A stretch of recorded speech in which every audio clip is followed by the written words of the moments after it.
ہوتی تھی وہ پھر بازار کی زینت بن جاتی تھی، جانوروں کی طرح بازار میں بکا کرتی تھی، اس کے مول لگتے تھے، لوٹوں کی طرح زندگی گزارتی تھی، اس کی کوئی حیثیت نہ تھی، کوئی پہچان نہ تھی۔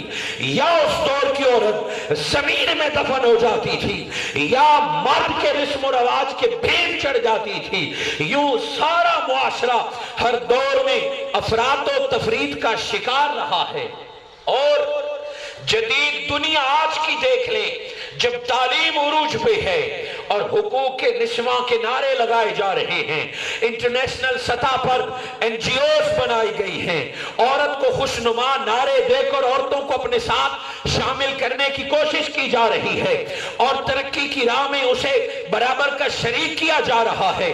جدید دور پاکستان کی گلیوں سے لے کر مغرب کے عروج ترین سوسائٹی تک جب آپ مطالعہ کریں گے کہ آج جیسے ترقی یافتہ دور میں عورت کو کیا حیثیت دی جاتی ہے، تو آپ اس نتیجے پر پہنچیں گے کہ آج بھی آدم کا یہ بیٹا عورت کو سامان سے زیادہ حیثیت دینے کے لیے تیار نہیں ہے۔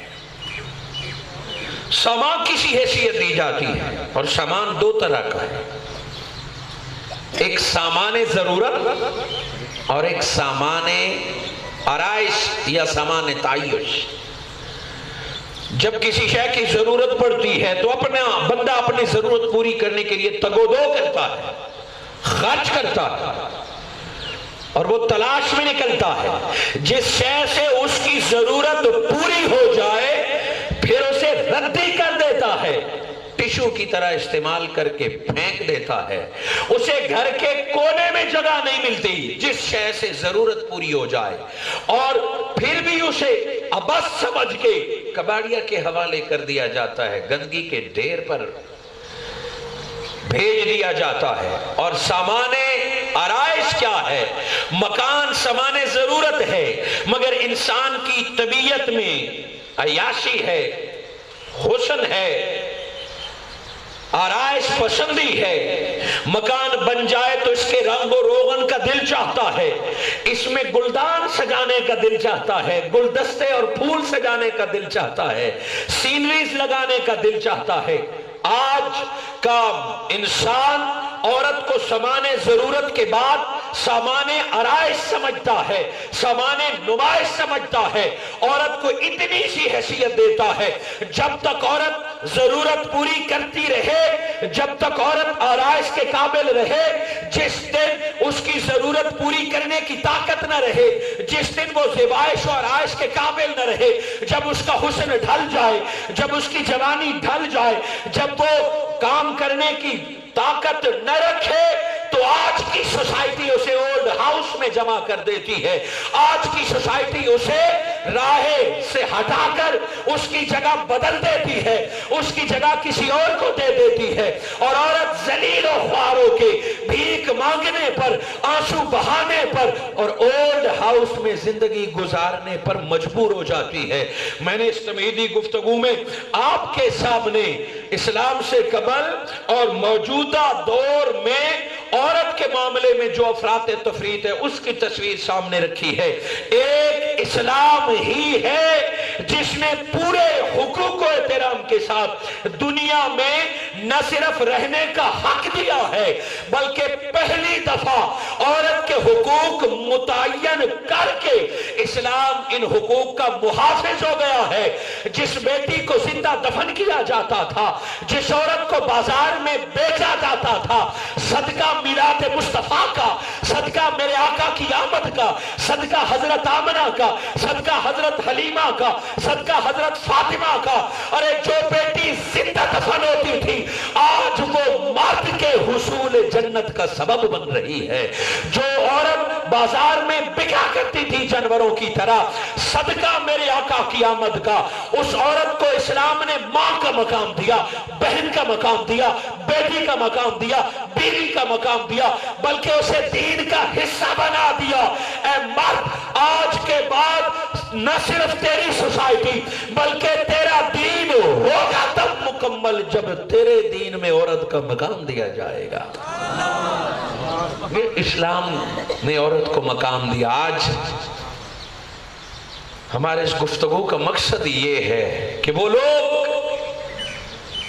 یا تو مغرب کی نگاہ سے عورت کو دیکھتے ہیں جس نگاہ سے مغرب عورت کو پیش کرنا چاہتا ہے, یا وہ رجت پسند جو عورت کو پچھلے جاہلانہ دور کی نگاہ سے دیکھنا چاہتے ہیں. منہاج القرآن چاہتا یہ ہے کہ آج کا ہر فرد اور آج کا زمانہ جان لے کہ اللہ اور اس کے رسول نے عورت کو کیا مقام اور حیثیت عطا کی ہے.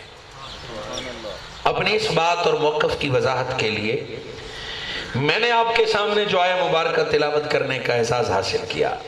یہ سورہ النساء کی پہلی آیت ہے. یہاں ہی سے وقت کی کمی کی وجہ سے دلائل کا آغاز کر لیتے ہیں کہ سورہ نساء کی پہلی آیت ہے. قرآن میں 114 سورتیں ہیں. قرآن اللہ کا کلام ہے اور اس کے نام بھی من اللہ و من الرسول ہے. 114 سورتیں ہیں, نام اللہ رسول کی مرضی سے رکھے گئے ہیں. اللہ رب العزت نے ایک سورہ کا نام اپنے صفاتی نام پہ رکھا. ایک سورہ کا نام ہے سورہ رحمان. اللہ نے اپنے پیارے بندوں کے نام پر بھی سورتوں کے نام رکھے. سورہ مبارکہ کا نام ہے سورہ محمد, سورہ ابراہیم, سورہ یوسف, سورہ لقمان. یہ اللہ کے پیارے پیغمبروں اور ولی کے نام پر سورہ کا نام ہے. پھر اللہ نے قوموں کے نام پر سورتوں کے نام رکھے. سورہ آل عمران, سورہ بنی اسرائیل. قوموں کے نام پر بھی سورتوں کے نام ہیں. یہاں تک کہ اللہ رب العزت نے جانوروں کے نام پر بھی قرآن میں سورتیں ہیں.